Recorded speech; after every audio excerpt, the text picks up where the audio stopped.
Selanjutnya kita akan masuk ke materi operasi hitung pecahan. Kalau kemarin kan kita sudah belajar operasi hitung pecahan itu bisa pecahan biasa, pecahan campuran, kemudian ada desimal, persen, ya.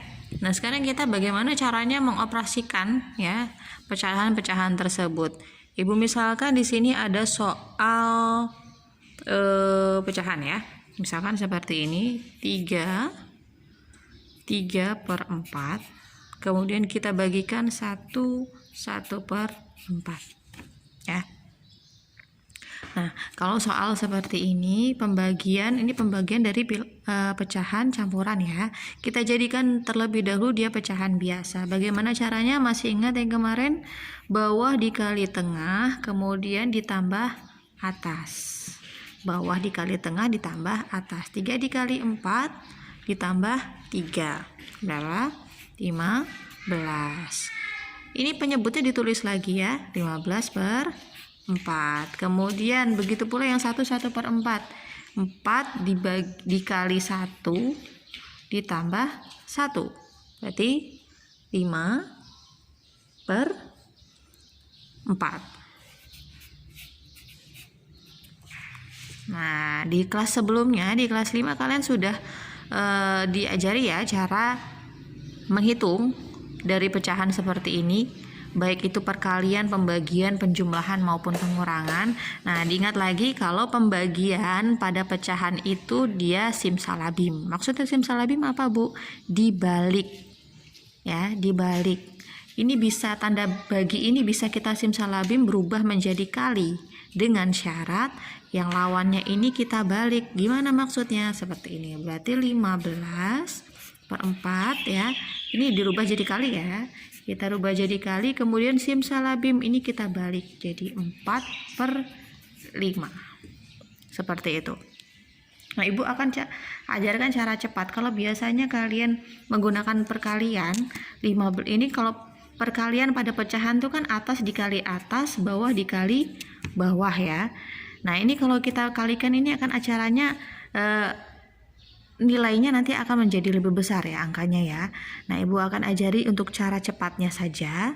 Kalau perkalian seperti ini, perkalian pecahan tinggal kita coret-coret. Nah, coret-coretnya gimana? Kita lihat lawannya.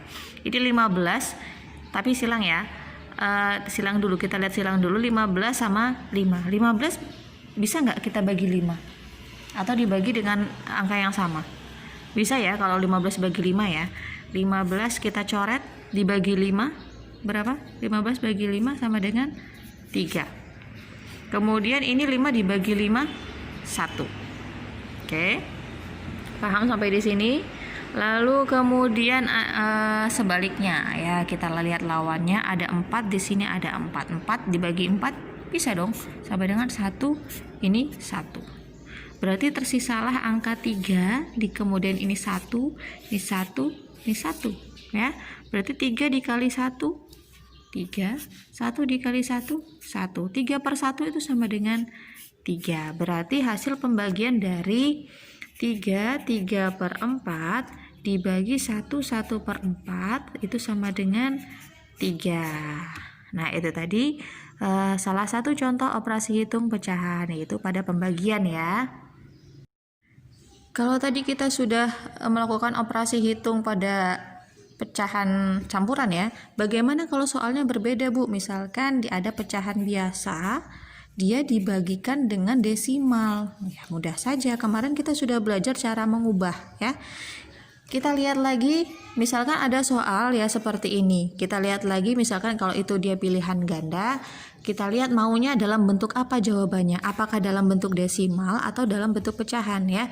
Kita ubah dulu dalam pecahan ya. Misalkan seperti ini soalnya. Soalnya jawabannya maunya dia pakai pecahan. Oke, kita ubah pecahan. Berarti yang kita ubah pecahan adalah 0,2-nya ya. 4/5 dibagi 0,2 itu sama dengan 2/10. Ibu tidak ini lagi ya, tidak mengingatkan lagi ya bagaimana cara dapatnya ya. 0,2 ya. Di belakang koma ada satu angka yaitu angka 2. Kalau bilangan desimal itu kan dia per 10, per 100 atau per 1000 dan seterusnya ya. Jadi kalau di belakang angka cuma satu angka seperti ini, di belakang komanya cuma satu angka, berarti per 10 ya. Sudah tidak kita bahas lagi. Ya, kalau sudah seperti ini kita akan rubah ia menjadi kali. Simsalabim, dia akan berubah jadi 10 per 2. Ya, ingat kalau dia bagi dia bisa berubah jadi kali dengan syarat dibalik. Nah, ini pakai sama caranya yang di atas tadi, kita pakai coret-coret, nggak perlu dikali 4 dikali 10 baru 5 dikali 2. Sebenarnya sama saja kalau kita mau cek ya. 4 kali 10 itu sama dengan 40, 5 kali 2 sama dengan 10, berarti 40 per 10. 40 dibagi 10 berapa? 4 ya. Pakai cara coret-coret pun sama ya, kita pakai coret-coret. 10 dibagi 5 berapa? 2, ini 1. 10 bagi 5 itu 2, 5 bagi 5 itu 1. Kemudian yang ini 4 bagi 2 bisa, ini tinggal 2, ini tinggal 1 ya. Angka yang tersisa adalah 2 dikali 2, kemudian 1 dikali 1. 4 per 1 sama dengan 4. Hasilnya ternyata sama ya, cuma kalau ini tadi angkanya lebih besar. Sebagai latihan kalian di rumah, silahkan kerjakan 2 soal berikut di buku tugas kalian. Selamat mengerjakan.